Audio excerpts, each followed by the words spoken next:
آج آپ تاریخ کی سب سے خطرناک ترین گلوبل وار کے بارے میں جاننے والے ہیں۔ ایک ایسی جنگ جس میں 2 ایٹم بم استعمال کیے گئے تھے، ایک ایسی جنگ جس میں تاریخ کی سب سے بڑی ایئر فورس لڑائی ہوئی تھی اور 76,000 سے زائد صرف پلینز تباہ ہوئے تھے۔ کروڑوں انسانوں کو موت کی گھاٹ اتارا گیا تھا، جسے آج کل ورلڈ وار 2 کے نام سے جانا جاتا ہے۔ لیکن سوال یہ اٹھتا ہے کہ آخر اس تباہ کن جنگ کی شروعات کیوں اور کیسے ہوئی؟ ناظرین کرام، ورلڈ وار 2 کی اس خونریز جنگ کی کچھ ابتدائی وجوہات ورلڈ وار 1 کی طرح ہی تھے، جیسے کہ امپیریلزم، ملیٹرلزم اور نیشنلزم۔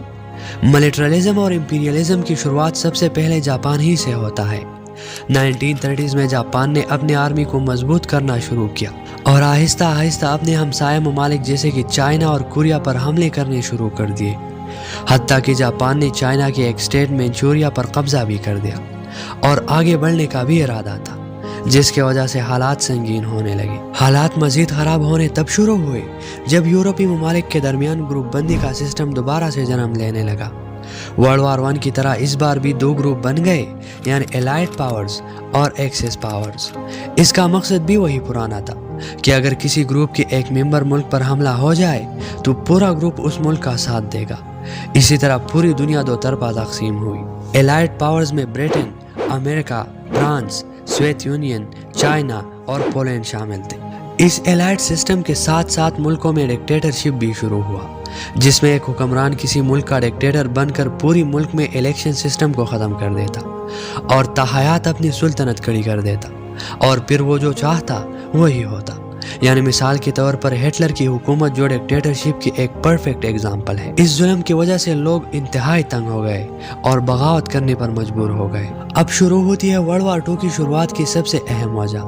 اس ریزن کی آغاز تو ورلڈ وار 1 کے فوراً بعد شروع ہوئی تھی، جب جرمن نے ٹریٹی آف ورسائل سائن کی تھی۔ یہ ٹریٹی امریکہ، برطانیہ اور فرانس کی طرف سے جرمن پر مسلط کی گئی تھی، جس میں جرمن پر بے شمار پابندیاں لگائی گئی، حتیٰ کہ جرمن کو اپنا فوج بنانے کا بھی اجازت نہیں دیا گیا۔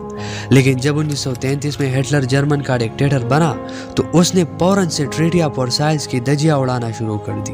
سب سے پہلے انہوں نے اپنی فوج کو منظم کرنا شروع کر دیا، جو کہ ٹریٹی کی مخالفت کے ساتھ ساتھ US، UK اور فرانس کی بغاوت کی بھی مترادف تھی۔ لیکن ہٹلر نے بھی ٹکے پرواہ کیے بغیر ایک ایک رول کو پاؤں تلے روننے کے لیے سینہ تان لیا، کیونکہ اس کا جرمن کے ڈکٹیٹر بننے کا مقصد ہی یہی تھا کہ دنیا میں اپنی عزت و وقار کو واپس بام عروج پر پہنچانا ہے، اور اس کا اصل ذمہ دار وجہ دنیا میں جرمن کا ہیمیلیشن تھا۔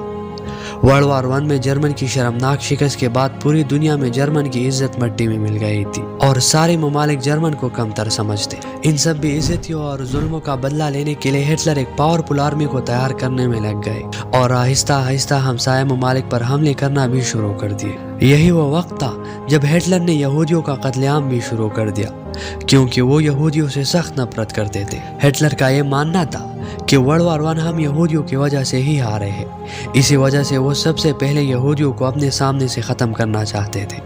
اس کے بعد جرمن نے سلوواکیہ کی کچھ حصوں کو قبضہ کرنا شروع کر دیا، حتیٰ کہ پوری سلوواکیہ کو جرمن کے اندر ضم کر دیا اور پولینڈ پر اپنے آنکھوں کو براجمان کرنے لگا۔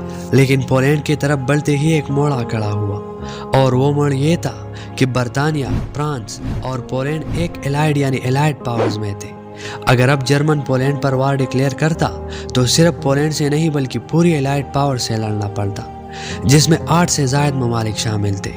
اسی لیے جرمن نے اپنے بازو مضبوط کرنے کے لیے سوویت یونین سے مدد طلب کی۔ سوویت یونین بھی جرمن کے ساتھ شامل ہو گیا اور دونوں نے مل کر پولینڈ پر اٹیکس کر دیے، جس کے نتیجے میں پولینڈ کے دوست ممالک یعنی الائڈ پاورز حرکت میں آ گئی۔ دوست ملک کا بدلہ لینے کے لیے الائڈ پاورز نے جرمن پر خوب میزائل برسائے۔ اسی طرح امریکہ، فرانس اور چائنا جیسے بڑے بڑے پاورز اس خونریز کھیل میں شامل ہوتے گئے، اور یہ جنگ عظیم میں تبدیل ہو کر تاریخ کی سب سے بڑی لڑائی ثابت ہوئی۔ نیشنلزم، ملیٹرلزم، امپیریلزم اور ہٹلر کے انا سے اٹھنے والی یہ انسانی قتل و غارت کا گنونا کھیل پوری دنیا پر آفت کی طرح ثابت ہوئی، جس میں 5 سے 6 کروڑ انسانی جانیں ضائع ہوئی اور بے شمار ملک اور عمارتیں کنڈرات میں تبدیل ہو گئی، جس کے اثرات آج تک روئے زمین پر موجود ہے۔